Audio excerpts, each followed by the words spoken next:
حضرت عمر رضی اللہ تعالی عنہ جا رہے تھے نا، رات کو پہرے پہ کھڑے تھے، تو ایک گھر سے ایک خاتون اپنی بیٹی کو کہہ رہی تھی دودھ میں پانی ڈال لو، تو بیٹی بولی امیر المومنین نے منع کیا ہے، تو کہا امیر المومنین کب دیکھ رہے ہیں؟ تو بیٹی بولی امیر المومنین نہیں دیکھ رہے، ان کا رب تو دیکھ رہا ہے۔ حضرت عمر دروازے پہ نشان لگایا تو آ گئے، دن کے اجالے میں پھر اس گھر کے دروازے پہ گئے اور صاحب خانہ سے کہا کہ اپنی بیٹی کا رشتہ میرے بیٹے کے لیے دے دو۔ امیر المومنین سوالی بن کے کھڑا ہے اس گھر میں، کہا اس بیٹی کا رشتہ مجھے دے دو۔ ان کو اور کیا چاہیے تھا؟ امیر المومنین کے بیٹے کے لیے رشتہ قبول کر لیا گیا۔ پھر اللہ تعالیٰ جل شانہ ان کو ایک بیٹی دی، اس بیٹی سے اللہ نے ایک بیٹا انہیں دیا، اس بیٹے کا نام حضرت عمر بن عبدالعزیز ہے۔ تو جب مائیں اللہ سے ڈرنے والی ہوں، تنہائی میں ڈرنے والی ہوں، تو پھر اولادیں ایسی ہوتی ہیں۔ اپنی اولادوں کی تربیت کرو، جب بچے چھوٹے ہی ہوں تو ان کے تصور میں یہ بات اچھی طرح سے راسخ کر دو کہ اللہ دیکھ رہا ہے۔ پھر وہ کبھی رشوت نہیں لیں گے کہ اللہ دیکھ رہا ہے، اور وہ کبھی خیانت نہیں کریں گے کہ اللہ دیکھ رہا ہے، وہ کبھی ملک کے راز کو نہیں بیچیں گے کہ اللہ دیکھ رہا ہے، وہ جو ہے وہ بد نگاہی نہیں کریں گے کہ اللہ دیکھ رہا ہے۔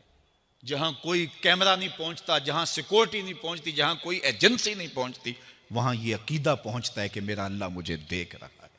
تو یقین کی یہ دولت زندگی کا نور ہے، زندگی کا جمال ہے، اور ماہ سیام میں اللہ تعالیٰ اس عقیدے کو روحوں میں اتار دیتا ہے اور باطن میں جذب کر دیتا ہے۔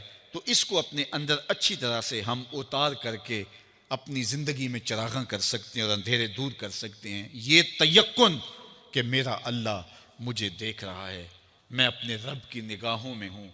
ارا زبیباً نملۃ سودا، کالی رات کے اندھیرے میں کالے پہاڑوں کی کوکھ میں گہرا غار ہے، اس غار میں چیونٹیوں کا سوراخ ہے، اس میں جب چیونٹی چلتی ہے اور وہ بھی سیاہ رنگ کی ہے، رات کی بھی سیاہی ہے، پتھر بھی کالا ہے اور چیونٹی بھی کالے رنگ کی، سینہ سنگ پر اس چیونٹی کے چلنے کی وجہ سے ایک وہمی اور گمانی لکیر بنتی ہے جس کو خوردبین سے دیکھنا بھی ممکن نہیں۔ تمہارا رب اس کو یوں دیکھتا ہے جس طرح دیوار چین کو دیکھتا ہے۔ تو کیا ذہن اور دماغ کی سکرین پہ آنے والے خیالات سے وہ غافل ہو سکتا ہے؟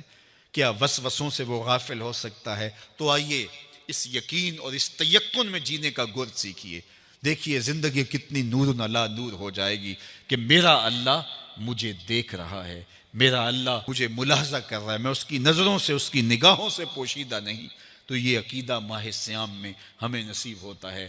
اور اگر ہم نے ماہ سیام کے دامن سے یہ سب کچھ نہیں سیکھا اور پورا مہینہ بھوک کاٹی، پیاس کاٹی اور مہینہ گزار دیا، اور عید کے دن وہیں کھڑے تھے جو ہم 29 شعبان کو جہاں کھڑے تھے، تو پھر ہم نے رمضان کی برکت کیا پائی؟ میرے حضور نے ممبر کی تینوں سیڑھیوں پہ قدم رکھتے ہوئے آمین آمین پکارا تھا۔ تو صحابہ نے پوچھا حضور یہ عجیب ماجرا ہم نے دیکھا ہے، کوئی دعا مانگنے والا نہیں تھا اور آپ نے آمین کہا، پھر دوسری سیڑھی پہ رکھا قدم، پھر آمین کہا، پھر تیسری سیڑھی پہ قدم رکھا تو آمین کہا۔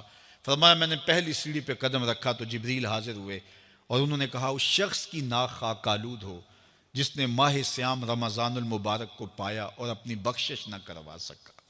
تو میں نے اس پہ آمین کہا کہ ماہ سیام ملے، رحمتوں کی برکھا برستی ہو، جنت کے 8 دروازے کھلے ہو، جہنم کے در بند کر دیے گئے ہوں، ایک نفل کا ثواب فرض کے برابر ہو، فرض کا ثواب 70 فرضوں کے برابر ہو، رحمتوں کی برکھا ہو اور بندہ اپنی بخشش بھی نہ کرا سکے، تو کہا اس شخص کی ناک خاک آلود ہو۔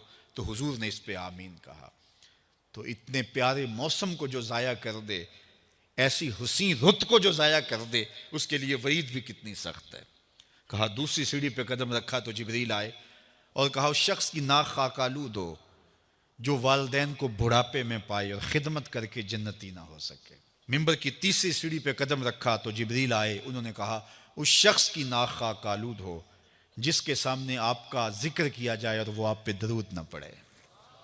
اللہ اکبر۔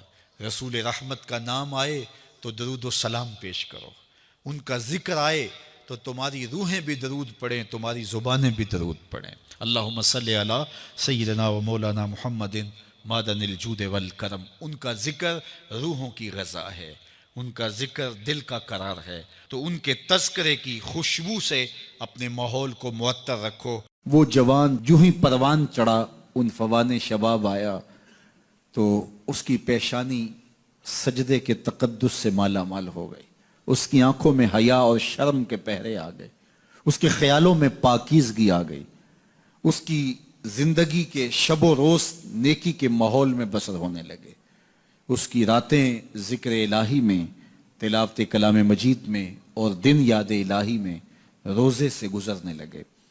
وہ جوان جس کی جوانی اللہ کی عبادت میں گزری، کیونکہ جوانی اگر عبادت میں گزر گئی تو بڑھاپا تو پر نور ہے ہی ہے۔ سب سے مشکل مرحلہ زندگی کا جوانی کا ہے۔ شیطان زیادہ ورغلاتا ہے کسی شخص کو جب وہ جوانی کے مرحلوں سے گزر رہا ہوتا ہے۔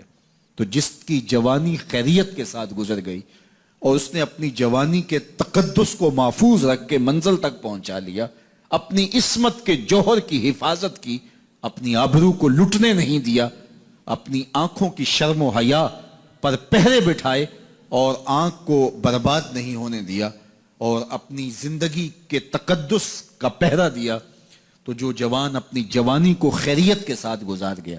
کسی نے کہا تھا نا، کتاب زیست کا ایک اور باب ختم ہوا، شباب ختم ہوا، ایک عذاب ختم ہوا۔ تو جوانی جس کی منزل تک پہنچ گئی خیریت کے ساتھ، عافیت کے سائے میں، مشکل تو بڑا ہے جوانی کو منزل تک لے جانا، خیریت کے ساتھ، داغدار نہ ہونے دینا، جوانی کے تقدس کو رسوا نہ ہونے دینا، عصمت کے جوہر پہ کالک نہ لگنے دینا، خواہشات کو غالب نہ آنے دینا۔ آسان کام تو نہیں ہے، مشکل کام ہے، لیکن اگر کوئی مشکل کاٹ گیا، جوانی کے تھوڑے سے ایام میں گزار گیا۔ اللہ اکبر۔ حضرت شیخ ختلی کہتے ہیں، داتا گنج بخش علی حجویری علیہ رحمہ کے مرشد ہیں، الدنیا یوم ولنا فیہا صوم۔ وہ کہتے ہیں دنیا ایک دن ہے، ہم روزہ رکھ کے گزار رہے ہیں۔ تو روزہ رکھ کے سارا دن گزر ہی جاتا ہے، دوپہر بھی آتی ہے گزر جاتی ہے، اور عصر کا وقت بھی آتا ہے گزر جاتا ہے، کھانے کا وقت بھی آتا ہے، چائے کا وقت بھی آتا ہے، سب کچھ ہوتا ہے لیکن گزر جاتا ہے، افطار تک بندہ پہنچ جاتا ہے۔ جس نے زندگی روزے کی طرح گزار دی، جس نے جوانی روزہ رکھ کے گزار دی، خواہشات کو بے قابو نہیں ہونے دیا، مشکل کام تھا لیکن اس نے مشکل کام کر دکھایا۔ اجر کتنا بڑا ہے، سنیے اللہ کے محبوب کی زبان سے سنیے۔ حضور نے ارشاد فرمایا جو سیدنا ابو ہریرہ کے ذریعے سے ہمارے تک پہنچا، فرمایا قیامت کے دن جب سورج کا رخ سیدھا ہوگا، زمین تانبے کی ہوگی، لوگ پسینے میں شرابور ہوں گے، کوئی ٹخنوں تک پسینے میں، کوئی گھٹنوں تک، کوئی کمر تک، کسی کو پسینے کی لگام دی جائے گی، اور وہ پسینہ ایسے نہیں ہوگا جس طرح یہ پسینہ ہے، اتنا گرم ہوگا۔ ابن رجب حنبلی کہتے ہیں اس پسینے کا ایک قطرہ اگر احد پہاڑ پہ ڈال دیا جائے تو وہ پگھل جائے، اتنا گرم ہوگا، بدبودار اتنا ہوگا، ایک قطرہ دنیا پہ ڈال دیا جائے، انسان کیا جانوروں کے دماغ بھی پھٹ جائیں، اس پسینے میں لوگ شرابور ہوں گے۔ لیکن جس نے اپنی جوانی کو عافیت سے گزارا ہوگا، کل قیامت کے دن جب کوئی سایہ نہیں ہوگا، اللہ اس جوان پر اپنے عرش کا ٹھنڈا سایہ عطا فرمائے۔ وہ شخص جس کو کسی عورت نے دعوت گناہ دی اور وہ صاحب منصب تھی، صاحب جمال تھی، اور اس نے یہ کہہ کے یہ خواہش، یہ آرزو مسترد کر دی، انی خاف اللہ۔ اسی طرح کوئی عورت ہے تو اس نے اپنے تقدس کی حفاظت کی، اپنی آبرو پہ پہرا دیا اور کسی پیشکش کو ٹھکرا دیا، تو فرمایا قیامت کے دن جب کوئی سایہ نہیں ہوگا، اللہ اسے بھی اپنے عرش کا ٹھنڈا سایہ دے گا۔ کیسا سخت دن ہوگا، اور وہ کس اعزاز میں ہوگا، کس تکریم میں ہوگا۔ یہ تو 4 دن 10-20 سال ہیں، اور وہ 50,000 سال کا ایک دن۔ پھر اس کو اللہ کا شکر ادا کرنا ہوگا کہ اللہ تو نے کتنا کرم کیا میرے اوپر کہ میری جوانی خیریت اور عافیت سے گزری، اور آج اس کا تو کتنا بہتر صلہ مجھ کو دے رہا۔